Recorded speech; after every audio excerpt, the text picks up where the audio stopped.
Welcome back, America. You know, it's a great honor for me to have the Secretary of Defense, Pete Hegseth, here. I've known him for a while. My family's known him for a while. He's a man of enormous integrity, smart as hell, and I can sleep at night knowing he's the Secretary of Defense. Mr. Secretary, welcome to the program. Hey, Mark. So great to see you. Let's jump right in with Iran.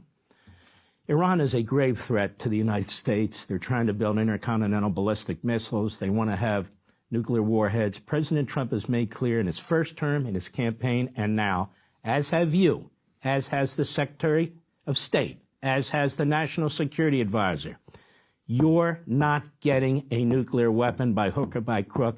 It's best now that you have a chat with us. Other administrations have had chats with them, too, and they basically have done the rope-a-dope stuff. How confident are you that, number one, they want to talk, and number two, that it can actually lead to something concrete?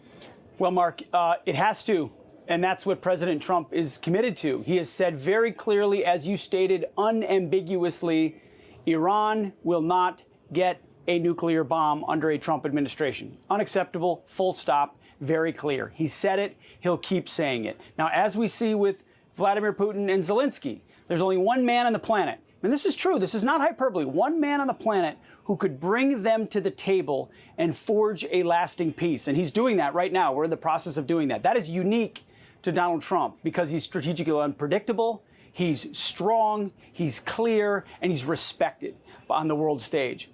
I think the same is true in Iran. We know the double talk of the Ayatollahs. You know it. You lay it out. I understand it. There have been secret, duplicitous moves for years and years and years. But we are at a moment under this administration where President Trump is giving them an offer. He is saying, now is your chance to come to the table and completely give up and dismantle your program. Let's talk. I'd prefer to talk rather than do anything else. At the same time, he is ensuring that at the Defense Department and across our military, we maintain all capabilities necessary to work with our partners, to, if we have to, and we don't want to, but if we have to, prevent Iran from gaining nuclear capabilities. So he's clear. The position is clear. Iran understands their options.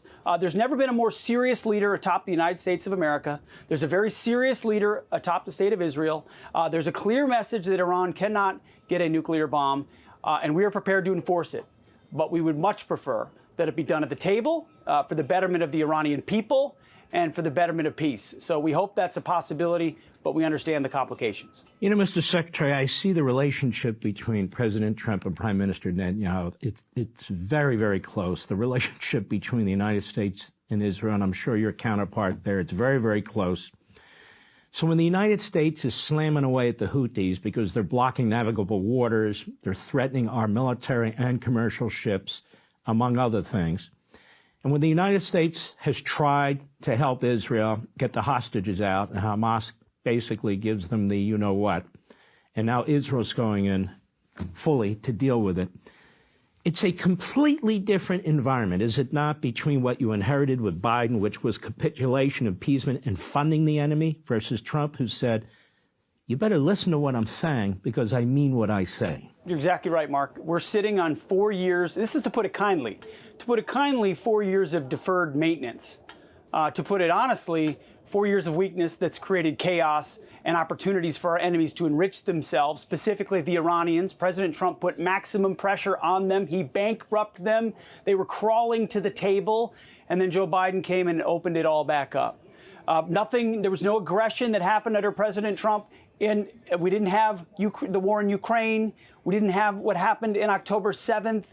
We didn't have the disaster in Afghanistan. President Trump was committed to ending the war in Afghanistan, but would never have done it the way that Joe Biden did. So the whole region looked at the chaos of a president effectively running the White House on autopen. And they said, now is our time to advance our interests.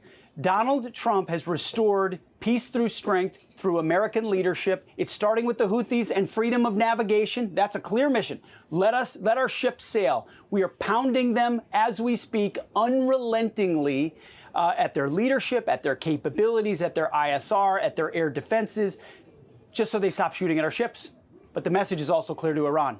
That we have the capabilities, our allies have capabilities, and we are strong and united together today. That's American leadership. That's President Trump putting America first and standing strong. And it makes, as you know, all the difference, especially in that neighborhood. When we come back, Mr. Secretary, let's turn to Europe, because you folks also inherited a disaster there as well.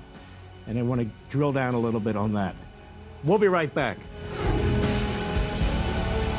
Hey, Sean Hannity here. Hey, click here to subscribe to Fox News YouTube page and catch our hottest interviews and most compelling analysis. You will not get it anywhere else.